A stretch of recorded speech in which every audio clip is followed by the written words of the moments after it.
Mariam textiles లో just 5000 తోనే మీరు మీ బిజినెస్ అయితే స్టార్ట్ చేసుకోవచ్చు అండి. ఎలా అని చెప్పబోయే ముందు ఒక బ్యూటిఫుల్ శారీ అనమాట, మొత్తం కూడా క్రంచీ క్రష్ శారీ అండి, చాలా బాగుంది. ఇప్పుడు ప్రెసెంట్ ఆన్లైన్ లో ట్రెండింగ్ అవుతున్న శారీ అనమాట.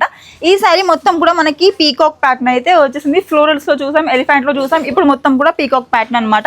బార్డర్స్ చూసినా కదా బ్యూటిఫుల్ కట్ వర్క్ బార్డర్స్ వచ్చేసాయి, మొత్తం కూడా పర్ల్ వర్క్ తోని హెవీగా అయితే ఉంది. దీనికి బ్లౌజ్ వచ్చేసి కాంట్రాస్ట్ కలర్ లో బ్లౌజ్ అయితే వచ్చేసింది, బ్యూటిఫుల్ గా ఉంది. అలాగే ఇందులో మనకి కలర్ ఆప్షన్స్ కూడా ఉన్నాయి. అలాగే ఇందులో కలర్ ఆప్షన్స్ కూడా చూసినా కదా బ్యూటిఫుల్ కలర్ ఆప్షన్స్ అండి. మనకి కాంట్రాస్ట్ కలర్ లో బ్లౌజెస్ అయితే వస్తాయి అనమాట. చాలా ట్రెండింగ్ లో ఉన్న సారీస్ కూడా ప్రీమియం జోయా సారీస్ అండి. స్టాక్ చూస్తున్నారు కదా ఎంత బాగున్నాయి, మొత్తం కూడా బల్క్ లో అనమాట. మంచి రీజనబుల్ ప్రైస్ కి దొరుకుతున్న సారీస్ అనమాట, అందరి ఫేవరెట్ సారీస్ అండి. సో బిజినెస్ ఎలా అనుకుంటున్నారా, జస్ట్ 5000 ఇన్వెస్ట్మెంట్ చేసి మీరైతే ఇక్కడ మంచి సారీస్ అయితే తీసుకోవచ్చు అండి. అండ్ ఈ సారీస్ ని మీ పక్కింట్లో లేదా ఆన్లైన్ లో కూడా సేల్ చేసుకోవచ్చు, అది కూడా మంచి మార్జిన్ పెట్టి. సో మీ బిజినెస్ స్లోగా గ్రో అవుతుంది. మన మరియం టెక్స్టైల్స్ లో ఆఫర్స్ కూడా చాలా ఉన్నాయి. సో ఇంకెందుకు లేట్,